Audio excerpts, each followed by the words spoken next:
It's the 10 count here on WAVY Plus. We're talking more professional wrestling. And this week we're talking about NXT No Mercy. I am your host, Jeff Snyder. John Eldridge, also here, WAVY digital producer, co-host of the 10 count. We are all in here. We are talking NXT No Mercy, as I said. You know, I caught the highlights, John. Didn't look too bad. There were some funny things in the highlights that I did see. Just in general, but overall, I think it was, you know, a run-of-the-mill NXT live event. Yeah, it was, I mean, like you said, run-of-the-mill NXT live event, which is above average, you know. Usually, yeah. Usually above average.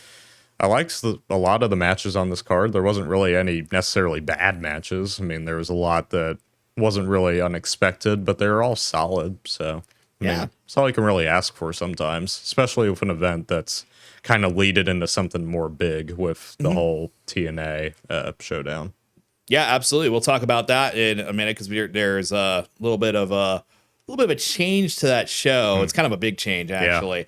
But we'll start off with No Mercy. Of course, No Mercy was a pay-per-view for the WWF, the World Wrestling Federation, for all you kids back in the day. But of course, WWE decided at one point to, hey, we're just going to do shows based on gimmick matches.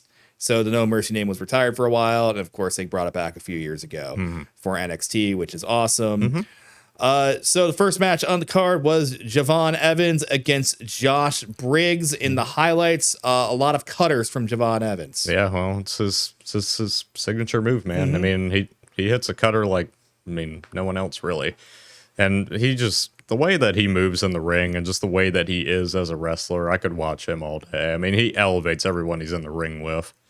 And part of me is just still sad that he's not our NXT champion right now. Because, man, I hope they're building to that. Because if not, I don't know really what their plan is. Because, I mean, they had him against Sammy on SmackDown, which was awesome. And I know that was probably just to test the waters and see how the main roster crowd would react to him. But, man, I'm really hoping some big things are ahead for him. Well, I would hope so. He is only 21 years old. He was born in 2004, which makes me sick. But he's a great wrestler. He's already shown that he has what it takes to be a star in WWE and really just professional wrestling in general. He moves, like you said, moves in the ring very, very well. Very smooth with his movements. He's been a wrestler since he was 13 years old. I can never imagine I don't know what his family situation's like. I have no idea. But I can never imagine my parents being like, yeah, you can go train to be a professional wrestler when you turn 13. I'm pretty sure Kevin Owens' parents did that too. They're just like, yeah, you can do it, man. You seem to be like, you're athletic. You can do it. Right. No way. No way my mother wouldn't even let me play football. All right. Like, no way that would ever happen. So it's really cool to see a kid being able to chase his dreams that young. And he's already a polished wrestler. You know, at the age of 21, it reminds me a bit of Saraya. Right. Paige. Yeah. I was thinking the same thing. Yeah, exactly. She came right to the main roster, won the then Divas title. Right. And she became a superstar overnight, but she had worked already 8-10 years to get there because of her family background. Right. So great to see Javon go over here on Josh Briggs, who's a decent wrestler in his own right. Briggs is fine. I mean, he hits a mean big boot, and, you know, he's got a ton of heat right now. So, I mean, you know, he's cool. I mean, I don't really have anything against him. Yeah, he's nothing like extremely special in the ring, but he's improving, that's for sure. I mean, in the last, you know, 3-4 months, I'd say he's gotten a lot better on the mic and the ring. You know, I rock with him. Yeah, he's been with WWE for about 5 years now, and he's already 32. So, hopefully sooner rather than later he gets his call up, or it may not happen. Yeah. So we'll see. Go ahead. No, I was just saying we'll see. I mean, we'll see. We see what happens with, you know, guys like that aren't like incredible in the ring or, you know, anything special really. I mean, not to say he's bad by any means. His choke slam's nice. It's huge good big boots. Slam. Yeah, huge choke slams. And, you know, especially if Javon sells them like crazy. So, but yeah, I mean, we'll see what happens with him. All right, second match. So the WWE Women's, the Speed Championships, both Speed Championships, they used to be a Twitter thing. No longer a Twitter thing. I think that deal ended because I mean, no one was really watching it. Yeah. But they kept the titles. I think it's a good concept. They at least kept the women's. I haven't really heard anything about the men's. Yeah, it's kind of strange. Yeah. Because I think El Grande Americano was the last one to hold that. I have no idea, honestly. But Sol Ruca with Zarya against Jada Parker for the women's speed title. Now, speed championship, if you're not familiar with that, if you're new to the program, if you're new to professional wrestling and how WWE does things, these are 3-minute matches. 5-minute matches. 5-minute matches, excuse me. 5-minute matches. And if time runs out, the champion retains.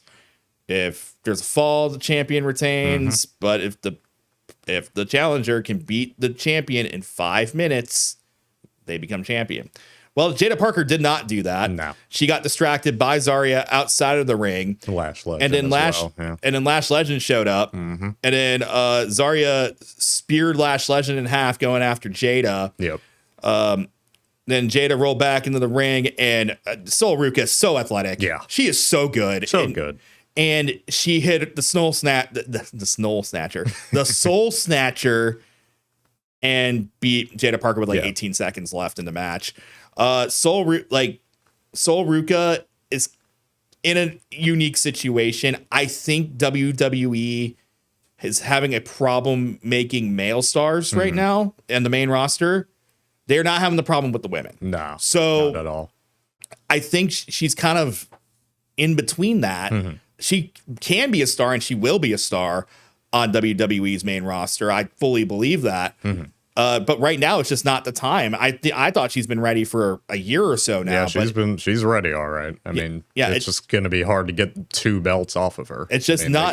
They gotta work on scheduling that and figuring that out. Yeah, because she's also the women's North American champion, right? Yeah, it's not even that. It's I don't even think she's defended that in like a little bit now. Now that I think about it, it's just very hard to call her up because there may not be a spot for her. Right. So I mean, they already have a hard enough time even getting Julia on TV. So yeah, and Julia's awesome. Yeah, exactly. So, yeah. And she's the United States champion. So later in the show, I think we'll just skip. Well, I'm not skipping, but later in the show, Lash Legend was cutting a promo for some reason. I don't know why. She's talking about Jada. Jada's music hits for like 3 seconds. And then it's like, because, okay, Lash Legend's actually on the stage when she's doing this, like right in the entranceway. There was no reason for Jada's music to hit. But Jada's music hit for 3 seconds, and Lash was like, huh? And then by the time she turned around, Jada's there just beating her. I was thinking the same thing. Like, why would you announce your sneak attack like that? Yeah, that was very strange. I'm like, that was dumb. I thought that was very, very goofy. I like Jada a lot though. I like her Grand Theft Auto style graphics that she gets. I like that too. She has a good theme song. Great theme song. Yeah. Gets the crowd hyped up. Yeah, it gets me hyped up. I think that's in my rotation on my music app. But yeah, that's gonna be a thing. Lash and Jada for a little bit. Next match, Jordan Grace and Blake Monroe in a weaponized steel cage match. An Ambrose Asylum match, basically. Yeah, except it was better. Yes. Except it wasn't the worst match I've ever seen. Yes. So the whole big spot in this match, Blake Monroe has all her weapons are like pink and like girly, really funny, which hilarious. Like the pink trash can going over someone's head's just hysterical. Pink steel chair. Well, she has a beauty bag, and in her beauty bag she has a blow dryer. She uses the cord of the blow dryer to tie Jordan Grace to the ropes, and then she channels the AEW guys who do the scissoring, and I couldn't remember their name. We can't say their name, to be fair. Right. But she brings out a pair of scissors, and Jordan Grace has this beautiful curly long hair. Yeah. Not anymore. Nope. Because Blake Monroe cut it. Hacked it right off. Not a lot. No. It was enough. It was enough to where like there was a good amount of it on the apron. Yes. Jordan Grace has very long hair, very long curly hair. So, and I mean, really, really long hair. So her hair is gonna be shorter now. But I think it's like, hey, I want to get a haircut, but maybe we can make this a thing. Yeah, I mean, it fit into the angle well with her with Blake not saying that Jordan's not beautiful. I mean, she wasn't even saying Jordan at that point. She was just saying JG because she wouldn't even say her full name. But yeah, I mean, it fit the angle well, and kind of hulked up Jordan a little bit. So I mean, it fit the match really well. I think Jordan Grace is beautiful. Yeah. For a woman who can bench press me. Yeah, Totally. Probably both of us at the same time. Yeah, that's what I'm saying. Yeah. But Jordan ended up winning the match. I didn't see how that ended. How did it end, John? Well, they hit a crazy move off the top through a table. It was an air raid crash through a table off the top of the turnbuckle. And it was a really great looking move. And yeah, that was the 1, 2, 3. And there was also some diamonds scattered around the ring at the time. I remember, because that's Blake Monroe's whole thing. Yeah. And Jordan got put into that earlier in the match, and then when they did the air raid crash through the table, there was some diamonds there as well. So Blake and Jordan both got a little bit of that, got some cuts on the back. But yeah, that was the finish. Man, it was a really solid match. I mean, they used basically everything that was in the steel cage walls. So, I mean... Was this the blow-off for them, you think? Probably. I hope so. I guess. I hope so. I think Jordan, needs to win the NXT title soon, in my opinion. Yeah, she should. Yeah. She's another future main roster. They, like I said, they do not have... They've really been taking her time with her. They need to. Again, there's no spots on the main roster right now. They don't have that problem with just the a matter women of that they do with the men. But when you look at how quickly Stephanie and Julia both got called up, it's kind of like... I don't know. I mean... Well, they did something with Stephanie, but poor Julia is... she's not... in limbo right now. Yeah. I don't know what that's all about, but... So, good to see Jordan Grace get that win, get that dub over Blake Monroe. We'll see what they do with Blake Monroe. It was definitely a needed win for Jordan, I'd say. The right person whenever. Absolutely. Because Blake's going to be a star as well. So, nobody's worried about that. Yeah. So, Ethan Page... against Tavion Heights. Ego. Yeah, I love Ethan Page. This is for the NXT North American Championship. Tavion Heights has one of the worst apparels I've ever seen. I hate the one-legged tights. I've hated them since Zack Ryder wore them. I just think it's a terrible look. Yeah, it's not a good look. And Zack Ryder eventually learned I should just wear the undies instead of wearing one-legged tights. So maybe Tavion Heights will change his style to appease me and me only. But but Ethan Page, Tavion Heights, of course, a former Olympian. Ethan Page, one of the better wrestlers in NXT, which is saying something because there's a lot of good wrestling in NXT. Probably the top heel, honestly. For sure. And he retained the North American Championship. Yeah. I mean, it was a fine match. I mean, Tavion's, basically just Kurt Angle. That's basically his whole gimmick. Like, the start of Kurt Angle, the one that no one really cared about a ton. Well, but I'm not saying I don't care about Tavion. I think he's cool, but it's just like... Do you think he's another one of Kurt Angle's sons? He might be. Oh, I don't know. Like Jason Jordan? Yeah, exactly. Which we all thought was going to be Chad Gable. Oh, man. But this was a good match. Yeah, it was solid. Yeah, I liked it. I liked the highlights I saw. Anyway. I'm glad Ethan retained because, I think he's just perfect with a belt. Yeah, and... Ethan without a belt just doesn't feel right. He's like perfect belt holder. Tavion's a guy who's going to need a chase, I think. Yeah. I think he needs a good chase. Next match for the NXT Women's Championship, JC Jane with Fallon Henley. Yes. Beat Lola Vice. Yes. And very hard-hitting match. Yeah. Lola Vice, of course, a former MMA fighter. JC Jane's a hard striker in her own right. Yeah. There was one highlight I saw, and I'm like, kind of missed on that. Yeah. It was like a strike or something. Yeah, well. But I'm like... They hit more than they missed, though. And, ever since JC Jane's won this title, I've really loved pretty much every match she's been in. So there was a part of the match where Lola Vice had JC Jane beat, and Fallon pulls the referee out of the ring. Mm-hmm. And, of course, the referee ejects Fallon, and she's like, why would you do that? Why would you do that? And then Booker T's like, man, the referee's not going to have a conversation. And Vic's like, what are you talking about, dude? What do you mean conversation? She yanked him out of the ring, man. There's no conversation. Yeah. Vic's so good. Those two are like such a great commentary duo. I hate to say this for Vic. He needs to just stay in NXT for his entire career. And I mean, because I don't think main roster WWE is for him. Right. I think this is his perfect niche. Yeah. I say that as a fellow Clevelander and a fellow Cleveland Browns fan.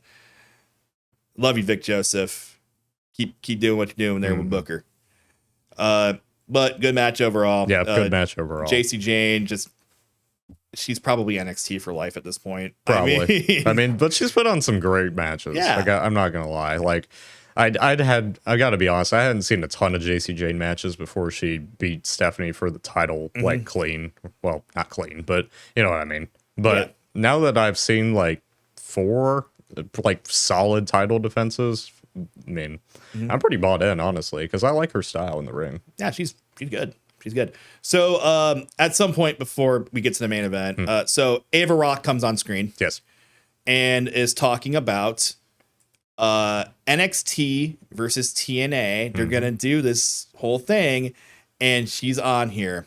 She's like, and we're going to have 2 Survivor Series style matches. We're going to have other matches on this card, including the Hardy Boys and Dark State. Title for title. Title for title. Everyone is banned from ringside. Yes. And Ethan Page and Mustafa Ali are going to fight for the North American Championship. Man, we're both really excited for that one. NXT Invasion. Except this event is scheduled for October 7th. And having a show called Invasion on October 7th is politically incorrect. So it will now be called NXT vs. TNA Showdown. Yes. So I was excited to see the Invasion branding come back and all that stuff. And then I saw the date and I'm like, someone might take exception to that. And someone did. Yeah. So, and if you don't know what we're talking about, 2023, 2 years ago, it was the invasion of Israel by Hamas. So, but we won't get too much into that. But it's now called Showdown. Yes. And so the other matches on this card, Team NXT is going to be Saints, Trick Williams, Javon Evans, and Miles Bourne. Team TNA. He's using the zigzag now as his finisher. I love that. Very happy to see that because a drop kick as a finisher was not it. Yeah. And Team TNA is going to be Mike Santana, Frankie Kazarian, Moose, and Leon Slater. Man, I love Leon Slater. I'm really excited to see him and Javon, just... Man, even if it's only for a few minutes, I need that in my life. Yep. And then Team NXT is going to be JC Jane, Jada Parker, Sol Ruka, and Lola Vice against Team TNA, which is Kalani Jordan, only because she's the TNA Women's Champion right now. Knockouts champion, yeah. Knockouts champion, excuse me.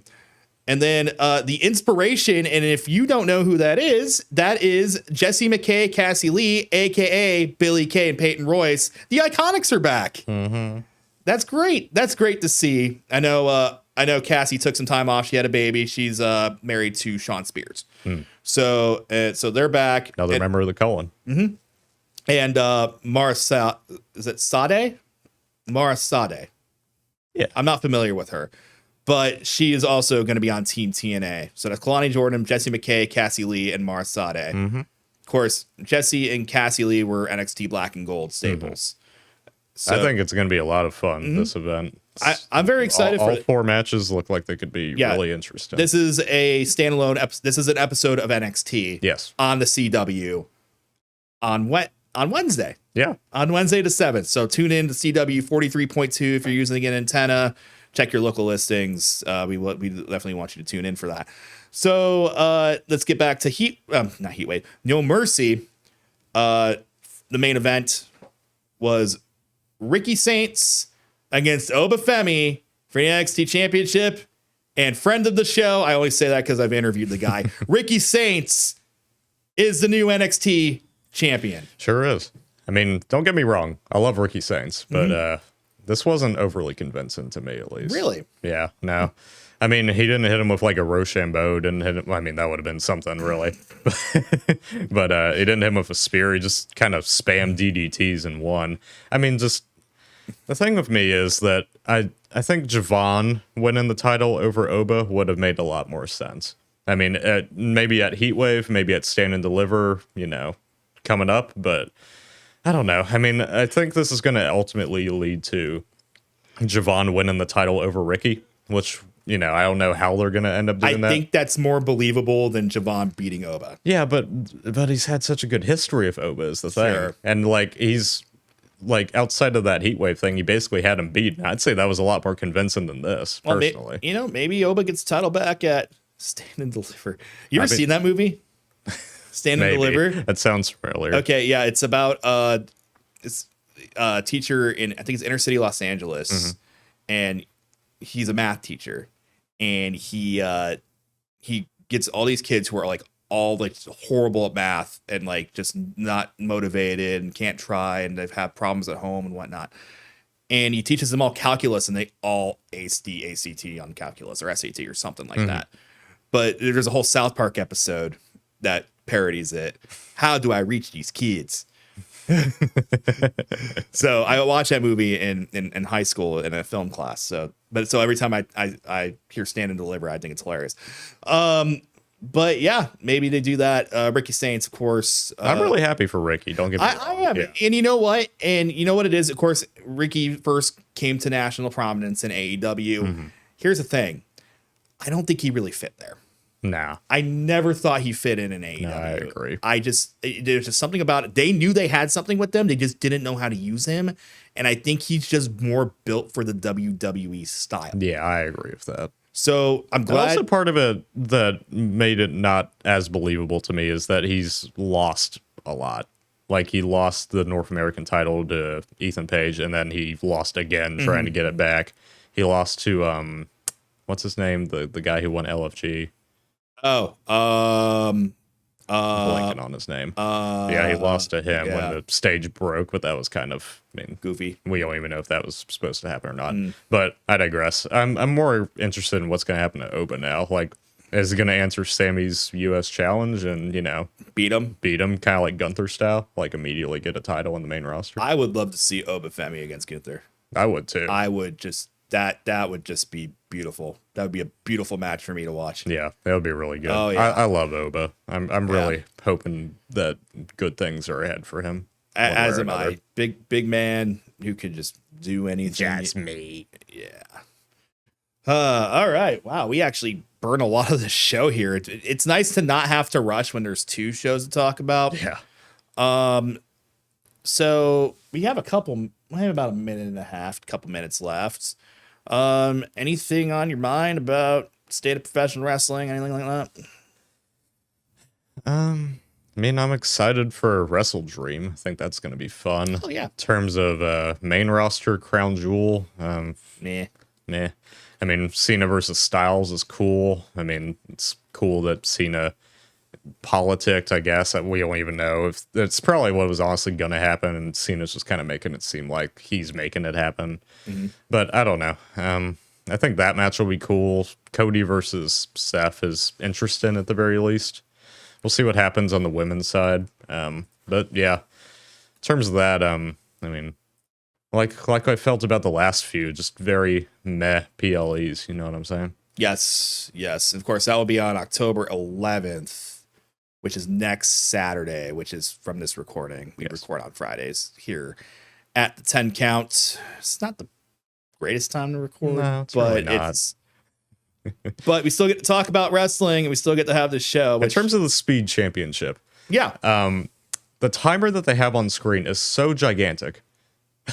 Oh, is it distracting? It's so big. Okay. It takes up like a gigantic part of the bottom right corner of the screen. If it wasn't for that, I wouldn't mind it as much. If it was just kind of like a thing where they just announced it in the arena and then the commentators would tell you, kind of like old TNA.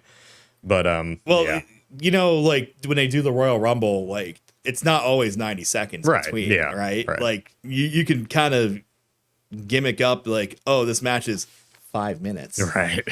Yeah. But I think it adds to the legitimacy of it. I think. I just wish. I think I'm with you on that. The the bug is way too big. Yeah, and they need to. And they do a whole bunch of the Leiden. I mean, the Leiden's cool, but they really make a whole thing about it. I don't like gimmick light matches. Yeah, I've never liked it. Never since Sin Cara. My God, you remember that? Sin Cara, remember the steel cage match where it was, or the Hell in a Cell where it was just all red. Yeah, and it was. I'm like, why am I red? Why am I watching WWE pay-per-view on a Virtual Boy? Right, exactly. If you're not familiar with the Virtual Boy, it was a console by Nintendo. It came out in 1995. It's coming back. Why? Who asked for that? I don't know. Nobody did. Who asked for that? It's coming back. You ever seen the Angry Video Game episode? Angry Video Game Nerd episode about it? No, but I'm sure I can already imagine it's an what older it's like one. in my mind. It's an older one. It's like from his earlier days when I mean, he's still good, but it was when it was like still like a novelty. His peak, yeah. Yeah. And he's like, dude, I'm getting dizzy like watching this stuff. Like, this is crazy. All right. Okay. I think we're done here. All right. So next week, I don't even know what we're going to be talking about next week. Yeah, we'll figure it out. We'll figure it out. Maybe we'll call George for a history lesson. That'd be cool. Yeah, maybe we'll do that. Yeah. All right. Well, that's John Eldridge. I'm Jeff Snyder. We will see you on the 10 count next week. Bye, everybody. Yet again. We'll see you then.